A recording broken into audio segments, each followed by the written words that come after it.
Moving from fans and football to a different kind of game, the World Health Organization has launched campaigns about diseases like malaria and hepatitis, but it recently set its sights on video gaming addiction, calling it a disorder. Some locals agree, while others are skeptical. Carolina Impact's Sharon Smith has details on the controversy. There's something missing at the Link household. A big part of their daily life is gone. We had to take it out of the house. That's a hard line. Yeah. And now there's a void to fill, left by the lockup of video games. Middle schooler Jacob and older brother John challenge each other in chess, but the boys still miss gaming on their screens. I would say on a 1 to 10 scale, I like it at like an 8. I mean, it's fun, but I don't understand really why she took it away.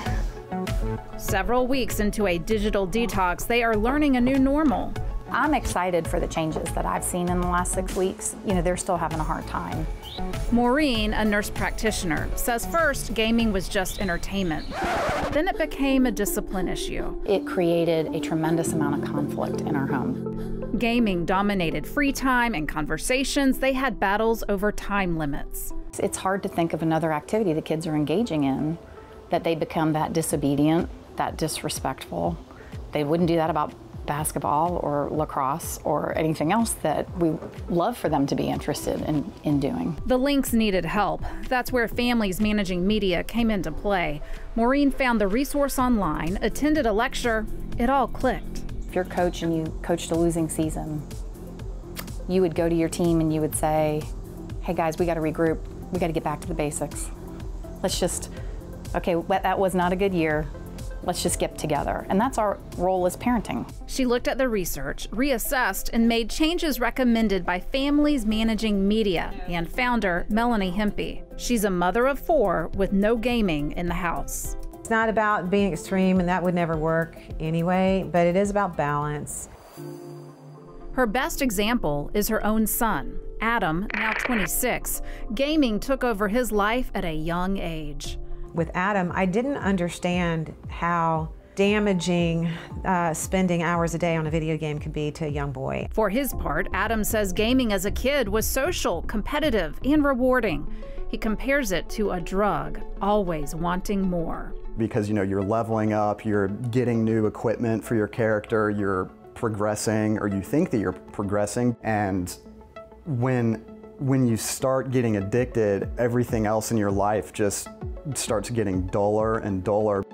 In college, all those gaming hours took a toll, socially, physically, and on his education. And so I was probably, gosh, when it was the worst, I mean, what, 16 hours? How many hours in a day when I'm awake, you know? Like, seriously. Like, I would not eat sometimes. It was bad. Adam left school and joined the Army, an automatic digital detox, which Adam believes helped him reboot. Now he's in business school, doing well, and hopes their story serves as a warning. Adam's a great kid. These kids are all great kids. It's not deviant behavior. It's that they are being taken over by this drug that's affecting the chemicals in their brain. Hempy says the World Health Organization is right to conclude gaming addiction is a disorder. It creates a standard in diagnosis and insurance options for treatment.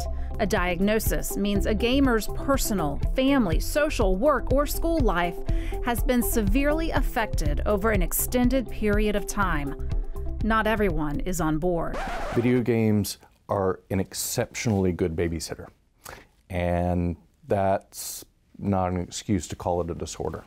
Dr. Frank Gaskill co-founded Southeast Psych in Charlotte. He has clients affected by gaming. If I were to say, okay, you have a video game disorder, an addiction disorder, then I'm going to be treating you and your relationship to video games, but I'm missing the underlying problem, which could be depression or anxiety or being bullied. Gaskill is a proud gamer himself.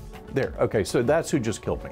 He's in the camp that video games are good in moderation.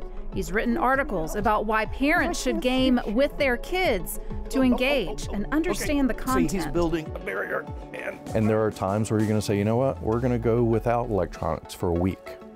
Because one of the things that kids struggle with now is they don't get bored. If a kid gets bored long enough, they'll figure it out. It's our nature. The video game industry says gaming can bring families together. According to the Entertainment Software Association, more than 2/3 of American parents say they play video games with their children at least once a week. The ESA says to classify gaming addiction as a disorder is based on incomplete research. But there is a growing drumbeat. Multiple studies show too much screen time in gaming has a negative effect on children. For the Link family, their position has evolved. Maureen sees excessive digital gaming as a public health issue, not a fad. Digital detox broke the cycle. There's no question in the last 6 weeks, as complicated as this journey has been for our family, what has emerged is we hang out together as a family. For now, their new reality is more complete without interference from gaming's virtual world. Checkmate. Just like a big brother to lord that over little brother, Sharon Smith joins us now to talk a little bit more. I love the phrase digital detox, but I think it's a little harder than it may have appeared in the story. I think you're right. It can be a big change for some families, and I had never heard that word before, or phrase, digital detox. But it's something that's really interesting. A lot of families are starting to talk about it more.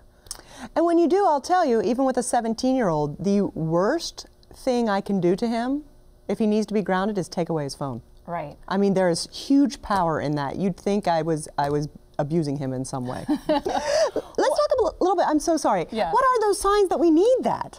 Yeah, well, I think, every family is different, every individual is different, but if you're looking at your child and you see suddenly that gaming is a priority over everything else, maybe they're lying about some of their gaming time, or if it's consistently a battle when you set those limits, they just don't want to get off, they're asking for 5 more minutes.